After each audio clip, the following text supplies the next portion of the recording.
Good afternoon, dear children. So let us start with the last poem, that is the fabulous fabled Silk Road. Okay. Now, what do you mean by these words in our title? Now, here fabulous, fabled. So these two are our adjectives. Silk is also can be considered as your adjective to the noun which is road. Okay. So how is this road? This road is fabulous, very nice. Fabled means long stories are there, olden stories are there related to this road. And it is also silk road. Why it is considered silk? Because it is very smooth road for everyone. It's not a matter on the texture of the road I'm talking, but the way this has been used by various travelers from various countries, which has moved from various countries to continents also. So it is moving just like how the snakes wriggle, so that way it keeps on moving. It is not a straight road, or it is not a simple road. It is quite a difficult one. Many ups and downs because it is going over the mountains, ranges and various places. Sometimes it's getting the plains, sometimes it's getting the high hills, sometimes the mountains, so sometimes the rocky surfaces. But this road is famous as large number of merchants, then even the people, the common masses, they also moved through this road. So now here let us see what is the introduction given. The historical Silk Road was a series of trade routes that went across Europe and Asia. So that means it is covering which continents? Europe and Asia. So together Eurasia. So this route is crossing over the two continents, that is Europe and Asia.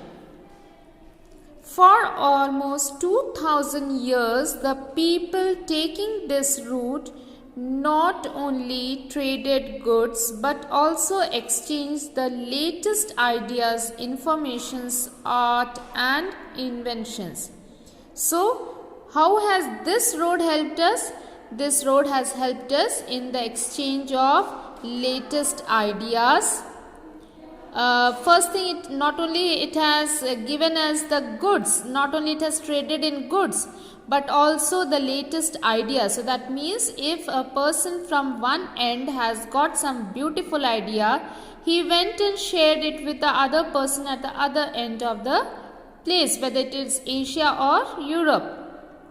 Then of course with the informations whatever they had, then art and inventions, the cultures, only everything was like transferred from one place to another, and then all of them knew how to celebrate the festival of the other the people of at the other end, what languages do they speak, or what is the eating habits of the people of various places of these two continents. So everything was shared. Rather we can say it is shared, and then it has been tried by the other people, though they are not of the same community, or though they are not of the same religion, but they also learn to share these. So that means here we see that a very healthy environment of how the people were mingling with each other and learning something different and ready to share their knowledge, ready to share whatever they have. So this is why this fabulous fabled Silk Road, it has been named as fabulous, because it has given a lot of informations, a lot of culture was also shared. So lot of things was happened due to this Silk Road. Many well-known people in history such as Marco Polo traveled the Silk Road from or to China and wrote about it. So Marco Polo was a great historian, or during the times of the kings he worked in their courts, and so he traveled through this Silk Road went from China to other places or from other places back to China. So he was serving the king over there in China, and so then he wrote about this in his story or in his written work. So now here let us start with this poem. Over mountains and deserts, through oases and markets, past cities and towns, sneaked the fabulous fabled Silk Road. So where is the Silk Road moving to? From over the mountains, then it is again going to the deserts, then through oases. Oasis is that place in the desert where we imagine that there is water, and then it gives us an imagination of the presence of water. And then the small area, it consists of watery area in the desert where the animals and all, they go and drink water. So then through oases and markets, past cities and towns. So these are the various places it is moving with. Snaked the fabulous fabled Silk Road. Snaked means just like how the snakes wriggle about. So this way the road is also wriggling here, means it is not going straight, rather it is going, you can say, in a zigzag motion it is going. Then the second stanza, weaving a web of roots and paths. So it is weaving a web like the jali ban jana jaise, roots and paths. So that means a connection is being formed from various cities and towns to different other towns and places far away. So a route had been created, a path had been created all through Eurasia. So that means Europe and Asia together, these two continents we call it Eurasia, was the fabulous fabled Silk Road. Journeying from Xi'an to Baghdad, traders, merchants and families took the fabulous fabled Silk Road. So from Xi'an the Silk Road started to Baghdad. So it crossed through those areas and then reached. And who are traveling on this? The traders, merchants and families. They all preferred the fabulous fabled Silk Road because that was the easy way to go to the places where they wanted. For 2000 years and more, trudging on winding paths. Winding means zigzag paths, okay. Trudging means to move on. So, since how many years this road is there? For 2000 years and more. So more than 2000 years this road has been used by people. So trudging on winding paths, they traded on the fabulous fabled Silk Road. So they are moving on this path which is not moving straight but it is zigzag, and then so this is known as the fabulous fabled Silk Road.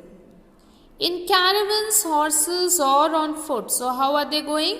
Some are sitting in caravans, some are going on horses, some are walking.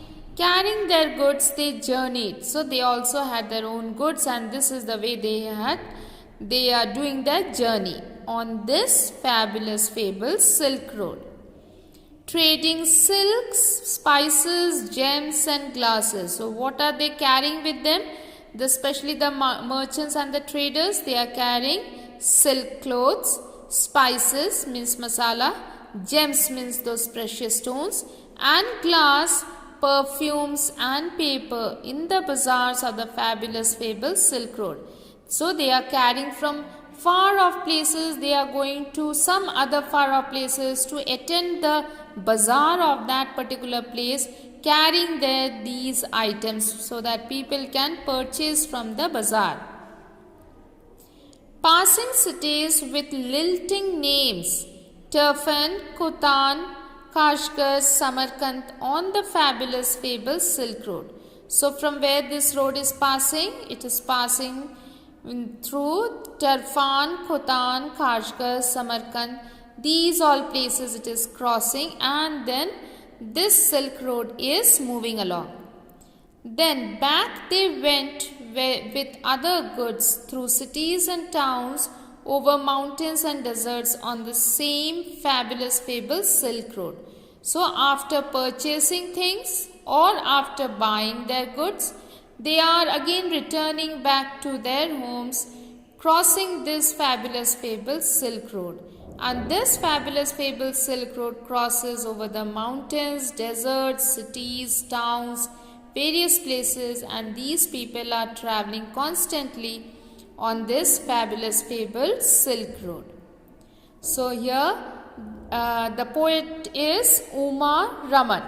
So Uma Raman has beautifully highlighted the beauty of this Silk Road, which has been used by thousands and thousands of people for more than thousands and thousands of years. It has been used and still being used, and how it has, this Silk Road, how it has helped the people to get connected from the other end of the world to, or both the ends it is getting connected.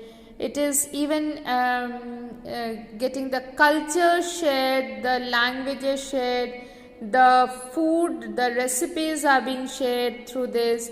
So lot of sharing is happening. So a good feeling is happening over here because of this road, and the people are, the most important thing is that the people are enjoying this. They are not fighting that this road belongs to me or this road belongs to that particular person. Rather, they are all together sharing this road, sharing the way, sharing the goods, carrying whatever they require, and then again they are reaching home. They are bringing the goods to sell over here, and then again they are reaching home. So this is the beauty of this poem. I hope that children you have understood the poem. So please go through the poem, and then I know that you will be able to understand, as it is a simple one. Okay. So thank you and have a wonderful day.